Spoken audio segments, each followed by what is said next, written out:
Australia is a land built by workers. From farmers in the bush to tradies in the suburbs, it has always been the hard work of everyday Australians that built this nation into something unique. Yet today, those very workers are being sidelined. Labor, once the party of working people, now embraces policies that push them to the back of the line. Immigration, jobs and housing are all colliding in a way that leaves ordinary Australians feeling abandoned, unheard, and betrayed by the very leaders who once promised to defend them. The immigration debate in Australia is not new. For decades, politicians have walked a tightrope between economic growth and social cohesion. But the scale of migration under Albanese's government has pushed the issue into uncharted territory. Net overseas migration soared to more than 500,000 people from 2022 to 23, straining cities, housing, and services already at breaking point. For workers struggling to get by, it feels less like opportunity and more like displacement. One Nation's Malcolm Roberts capitalizes on this frustration with fiery speeches, but beneath the theatrics lies a truth Australians can see with their own eyes. Jobs are insecure, housing is unaffordable, and trains and roads are overcrowded. While Roberts wraps his rhetoric in culture wars and conspiracies, his central punch lands. Labor has lost touch with its working-class roots, and migration policy has become a symbol of this disconnect. What used to be "jobs for Aussies first" has been replaced with globalist slogans about diversity and inclusion. Australians are not against migration. That much is clear. Millions of migrants have come to this country legally, built lives, and contributed to its success. Many even marched in rallies for Australia recently, shoulder to shoulder with those born here. The anger is not about where people come from but about scale, speed, and priorities. When workers are told not to apply, when jobs are casualized and protections stripped, it feels like the system no longer values the people who made this country work.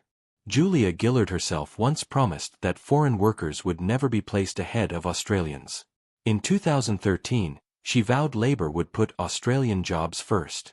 That was just a decade ago. Fast forward to today, and the very opposite is happening. Secure work has been hollowed out, permanent roles replaced with ABN subcontracting arrangements, and foreign workers openly prioritized under the banner of diversity. Labor's reversal on this issue is not just policy drift, it's a betrayal of trust. Workers who once relied on Labor's support are now left stranded. The betrayal stings hardest in industries once defined by stability. Manufacturing, construction, and even trades now rely on insecure workforces. Companies that once employed Australians directly on fair wages now push people into self-employment arrangements with fewer protections. This has gutted job security and lowered standards. It's no wonder unions like the AWU, CFMEU, and ETU have joined public marches against these policies. They've watched their members' opportunities decline, their bargaining power weakened, and their dignity eroded. What used to be the bedrock of the Australian middle class is now a fragile system on the brink. Housing is another flashpoint. Every migrant family that arrives needs a roof over their heads, just as Australians do. Yet supply has not kept pace. Rents have soared, home ownership is slipping further away, and young Australians are trapped in a cycle of insecurity. Albanese can talk about compassion, but compassion without planning creates chaos. Australians see overcrowded trains, jammed hospitals, and skyrocketing costs of living. They are not imagining it. These are the real-world consequences of Labor's Big Australia experiment, where numbers trump sustainability and ideology trumps reality. Roberts, of course, frames this as a battle for Australia's soul. He talks about national pride, assimilation, and resisting global elites. Some of that rhetoric is heavy-handed, but it resonates because it channels genuine pain. Australians know they are working harder for less. They know the cost of living is suffocating families. They know Labor has shifted so far to the left, it no longer resembles the party of workers. Instead of defending jobs, it defends agendas shaped in Geneva and Davos. Workers hear that loud and clear.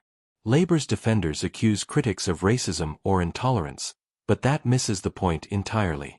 The frustration is not with migrants themselves but with a political class that mismanages the system. Australians are generous. They embrace new arrivals who love this country and contribute. What they reject is the arrogance of leaders who ignore limits and dismiss concerns. It is not racist to ask whether Australia's infrastructure, housing, and job market can sustain record migration. It is common sense. Labor refuses to acknowledge this reality, and that is why trust is breaking down. At its heart, the debate is about fairness. Australians see wages stagnating while billionaires and corporations reap the rewards of cheap labor and population growth. They see Labor talking about sustainability while signing up to agendas that enrich foreign interests and weaken local workers.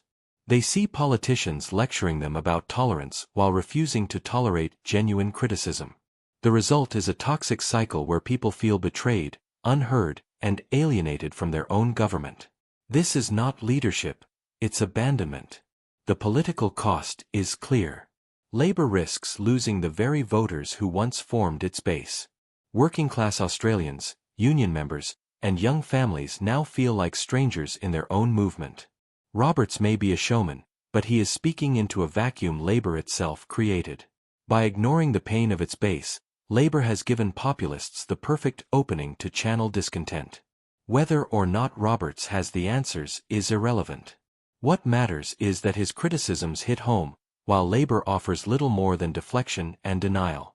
The housing crisis, job insecurity, and cost of living pressures are not abstract.